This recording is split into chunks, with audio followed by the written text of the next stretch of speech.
Iran में पूर्व general Qasem Sulemani की कब्र के पास 3 जनवरी को सिलसिलेवार तरीके से हुए 2 ब्लास्ट की जिम्मेदारी इस्लामिक स्टेट ने ली है। इस हमले में 100 से ज्यादा लोगों की मौत हो गई थी। इस्लामिक स्टेट के इस ऐलान के बाद अब मुस्लिम वर्ल्ड में चली आ रही वर्चस्व की लड़ाई पर एक बार फिर से बहस छिड़ गई है।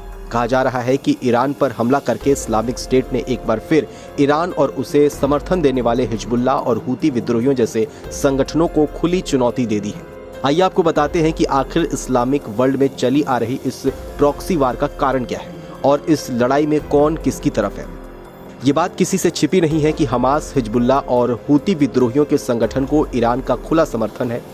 दरअसल गाजा पट्टी को नियंत्रित करने वाले हमास का हिजबुल्लाह और ईरान समर्थित आतंकी संगठन इस्लामिक जिहाद के साथ गहरा नाता रहा है।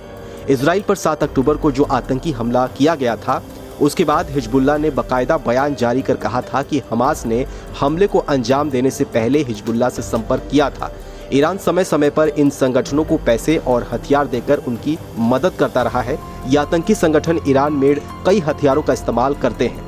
ईरान की स्थिति से ठीक उलट इराक और सीरिया में आतंक फैलाने वाले इस्लामिक स्टेट यानी ISIS को सऊदी अरब की तरफ से सपोर्ट मिलता है। सिर्फ सऊदी अरब ही नहीं बल्कि कुवैत, कतर और संयुक्त अरब अमीरात जैसे देशों की सरकारें भी अंदरूनी तौर पर ISIS का समर्थन करती रही हैं। कई मीडिया रिपोर्ट्स में इस बात का जिक्र किया जाता रहा है कि इस्लामिक स्टेट के फलने फूलने में इन देशों का अहम योगदान है। मीडिया रिपोर्ट के मुताबिक ISIS को विदेशों से तगड़ी फंडिंग मिलती रही है। 2015 तक ही इस आतंकी संगठन को 40 मिलियन अमेरिकी डॉलर की फंडिंग मिल चुकी थी। ये पैसे उसे सऊदी अरब, कुवैत, कतर और संयुक्त अरब अमीरात जैसे देशों की सरकारों से और कुछ निजी दानदारों से मिले थे। ये तब तक चल रहा था जब तक अंतर्राष्ट्रीय समुदाय ने ISIS की सार्वजनिक फंडिंग की आलोचना नहीं की और उसे रोकने की मांग नहीं की थी। तब तक सऊदी अरब, कुवैत और कतर खुलेआम आतंकवादी संगठन को वित्तीय सहायता प्रदान करते रहे थे।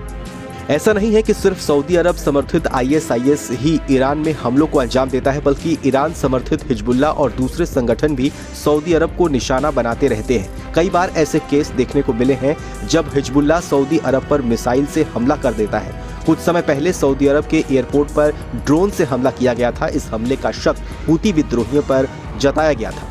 इसी तरह के कई हमले सऊदी अरब पर पहले भी किए जा चुके हैं।